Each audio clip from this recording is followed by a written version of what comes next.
চলো এখন বাজে 10:15। অনিমেষ ডিপার্টমেন্টে গেছে। আজকে শরীরটা একটু এবেলা ভালো আছে, কারণ এসে থেকে তো এরকম ঘরদৌড় ওরকম কিছু, মানে এই ফার্স্ট টাইম প্রথম আমি এত বেড়াতে গেছি, মানে এইরকম ঘরদৌড় নোংরা করে রেখেছে এই ফার্স্ট টাইম। তো তারপরে আজকে অ্যাকোয়াগার্ডের লোক আসলো, সে বললো সার্কিটটা খারাপ হয়েছে, কেন করবেন, নতুন আমাদের অ্যাকোয়াগার্ডটা বহু বছরের। তা বললো কত না কি বললো, 12,000 15,000 কী সব বললো। তারপরে অনিমেষের চোখ অপারেশন, তারপরে ওয়াশিংটা প্যানাসোনিক বললো 5-6 হাজার টাকা লাগবে।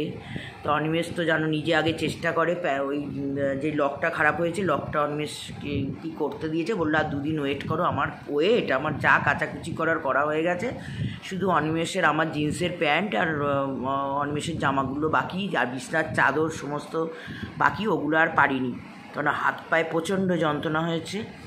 আর যে প্রবলেমটার জন্য বলছিলাম যে আমাকে হসপিটালে যেতে হতে পারে, তা আমার যা বললো অপারেশন করাবি না, কারণ এইটা অপারেশন করালে কিন্তু আবার হয়, তো হোমিওপ্যাথি ওষুধে তুই ট্রিটমেন্টটা কর। তা যাই হোক, আপাতত তো অ্যালোপ্যাথি ওষুধ খেয়ে আপাতত ভালো আছি,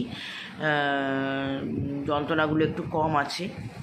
তো কারণ বেরিয়ে এসে না, সেই মানে যে বেরিয়ে এসছি, যে সুন্দর জিনিসটাকে বাড়িতে এসে এটা রোমন্থন করব, সেই সুযোগটাই পেলাম না। এমন মাথা গরম করলাম, এমন অবস্থা, এমন আমাকে মানে যা কাজ জীবনে আমি করিনি সেই কাজ আমাকে করতে হয়েছে।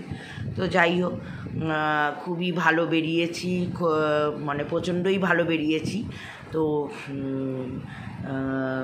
প্রথম কথা হচ্ছে খাটনির পয়সায় গেছি, কেন এই অনিমেষ আমাকে বলছে তোমাকে এত কিছু মাথায় নিতে কে বলেছে, আমি বলেছি তোমাকে মাথায় নিতে, সেই জন্যই তো আমি তোমাকে কিছু বলি না এইসব।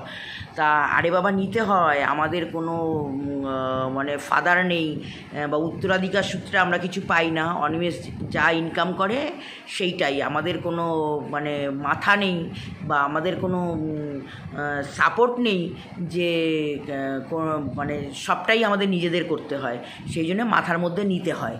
তো যাই হোক, সেসব গেল। আর প্রথম কথা হচ্ছে নাথুলাতে ওই বর্ডার, মানে কি বলবো, চোখের মধ্যে ভাসছে যে এইখানে একটা গেট, মানে ইন্ডিয়ার গেট, চায়নার গেট, মানে দুটো গেটের মানে প্রহরীরা কথা বলে, চা খায়, এ করে। আমি ওখানে ছবি তোলা বারণ, তাই জন্যে আমি কায়দা করে ছবি তুলেছি। কি কায়দা কি জানি না, আমি পার্সোনালিও কাউকে ওই মানে ওই ছবি শেয়ার করিনি, কেননা যদি আমি প্রথম কথা হচ্ছে ফেসবুকে যদি শেয়ার করি, কারণ ওই ছবি শেয়ার করা বারণ, তো আমার ফেসবুক অ্যাকাউন্ট নষ্ট হয়ে যেতে পারে, সেই জন্য তো ফেসবুকে শেয়ার করবই না।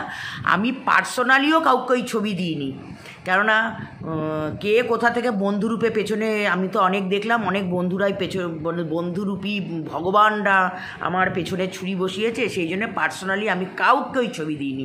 মানে এত সুন্দর জিনিস দেখেছি কি বলবো, সেইটাই তোমার 0 পয়েন্টে সেটাই ছিল, তোমার ওই ভুটানটা শুধু যোগ হয়েছিল। তো আমরা তো 0 পয়েন্ট বললো বরফ নেই, বেকার আমরা আবার 2 ঘন্টা জার্নি করে যাওয়া। তো সাধারণত সবাই এতটা জার্নি কেউ করে না। গ্যাংটক গেলে কেউ হয়তো ছাঙ্গু বাবা মন্দির দেখে শেষ করে, কেউ হয়তো লাচুং লাচেং দেখে শেষ করে, কেউ হয়তো গ্যাংটক থেকে পেলিং চলে যায়, কিন্তু আমরা পুরোটাই ঘুরেছি, পুরোটাই। কারণ যেদিন পেলিং গেছি সকালে বেরিয়ে রাত্রিরে পৌঁছেছি, লাচেং যেদিন গেছি ওই খারাপ রাস্তা, আমরা সকালে বেরিয়ে সেই রাত্রিরে পৌঁছেছি। লাচেং থেকে লাচুং 3 ঘন্টা, সেখানে লাচুংয়ে একদিন ছিলাম, লাচেংয়ে একদিন ছিলাম। তো তারপরে আবার এসে গ্যাংটকে এসেছি অতটা জার্নি করে, আবার পরের দিন জার্নি করে পেলিং। মানে আমি জানি না এতটা জার্নি কেউ, আমাকে সবাই তাই বলছে, মানে তোকে বাহবা দিতে হয় যে তুই এই পা নিয়ে এতটা জার্নি করেছিস। আমি ওই জন্যেই মানে আমি আর রিয়া একটু ভাগাভাগি করেই সামনে বসেছিলাম, কারণ আমার পাটা সামনে না ছড়িয়ে বসলে, বড় গাড়িই ছিল কিন্তু আমার সামনে সবসময় আমি সামনের দিকেই বেশিটাই বসেছি।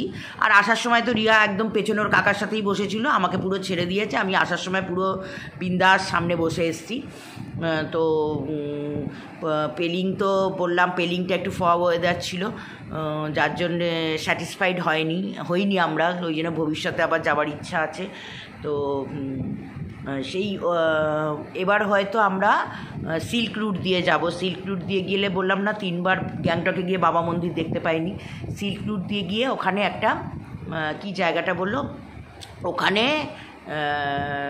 ইন্ডিয়া, ভুটান আর চায়না 3টে বর্ডারের যে জায়গাটা তৈরি হচ্ছে খুব সুন্দর, হয়তো 6 মাসের মধ্যেই ওই জায়গাটা হয়ে যাবে। ডোকলাম বোধহয় জায়গাটা বললো এরকম।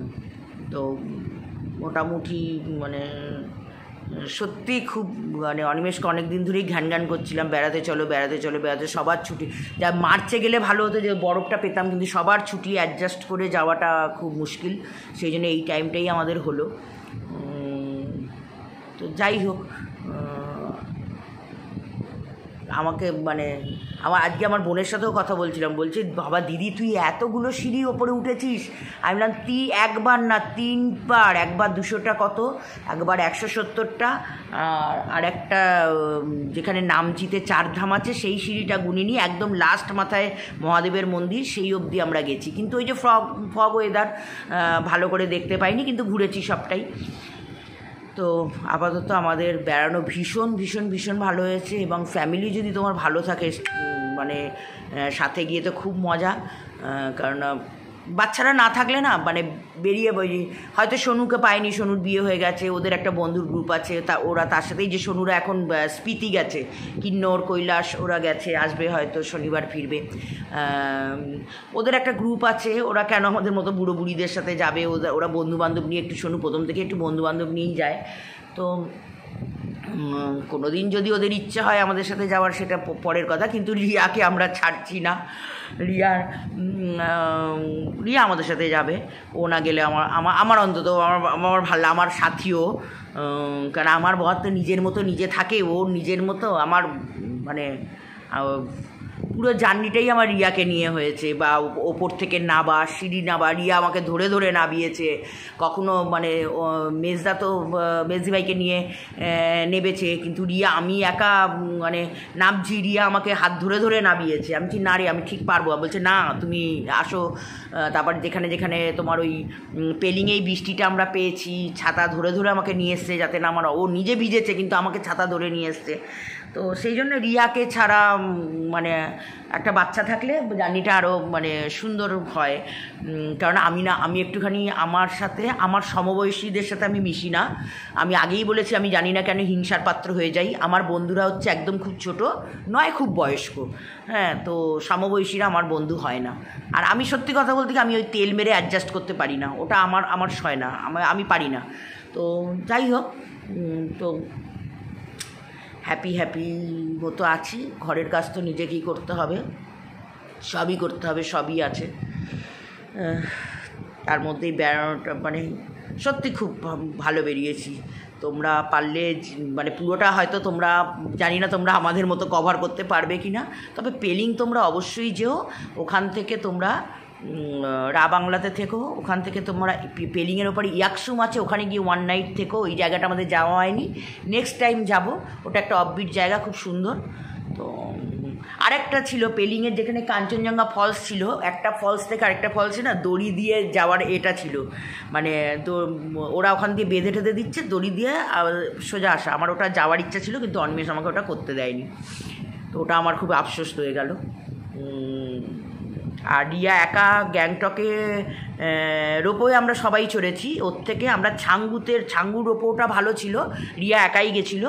ওই রোপওটা চড়ি, ওটাই গেলে বরঞ্চ ভালো করতাম, কারণ অনেকটা হাঁটতে হবে বলে আমার তো ওইটাই আর এনার্জি ছিল না। তো নাথুলা দেখে এসে, কারণ অনেকটা গাড়িটা যদি আর একটু এগিয়ে নিয়ে যেত ভালো হতো। তখন রিয়া এসে বলছে কাকিমা আমি আর কাউকে বলবো না, তোমাকে বলছি, গেলে না খুব মিস করলে। হ্যাঁ ওটা মিস করেছি খুব। যাই হোক, যদি কখনো আবার নেক্সট টাইম যাব, ওইটাই রোপওয়েটা খুব ভালো ছিল, রিয়া বলল। যাই হোক, মানে আমাদের বেড়ানো সাকসেসফুল। গুরুদম্বাটা বন্ধ ছিল, ঠিক আমরা যাওয়ার আগের দিনই খুলেছে, ওটাই আমরা দেখতে পেয়েছি, এবং কারুর কোনো শ্বাসকষ্ট হয়নি। তোমরা গেলে আগে যেটা বলে দিই, কোকা 30 2 দিন আগের থেকে খেয়ে নেবে। আর গাড়িতে গেলে ফট করে নামবে না, 5-10 মিনিট ওই গাড়িতেই বসে ওই ওয়েদারটাকে শ্যুট করাবে, করে আস্তে আস্তে যাবে। আর মুখ একদম খুলবে না, নাক দিয়ে নিঃশ্বাস প্রশ্বাস নেবে। মুখটা একদমই খুলে হাঁ করে নিঃশ্বাস নেবে না। আর কথা যত পারো ওইখানে কথা কম বলবে। আর নাচা মানে জাস্ট আমরা ফটো তুলেছি, নাচানাচি তো একদমই করিনি, বেশি হাঁটাহাঁটিও করবে না। যার জন্য আমাদের কোনো অক্সিজেন আমাদের কাছে সোনু দিয়ে দিয়েছিল 2টো, অক্সিজেনের কোনো প্রয়োজন হয়নি। আমরা সুস্থভাবে গেছি, সুস্থভাবে বাড়ি ফিরেছি, এটাই আমাদের কাছে ব্যাস। চলো, গুড নাইট।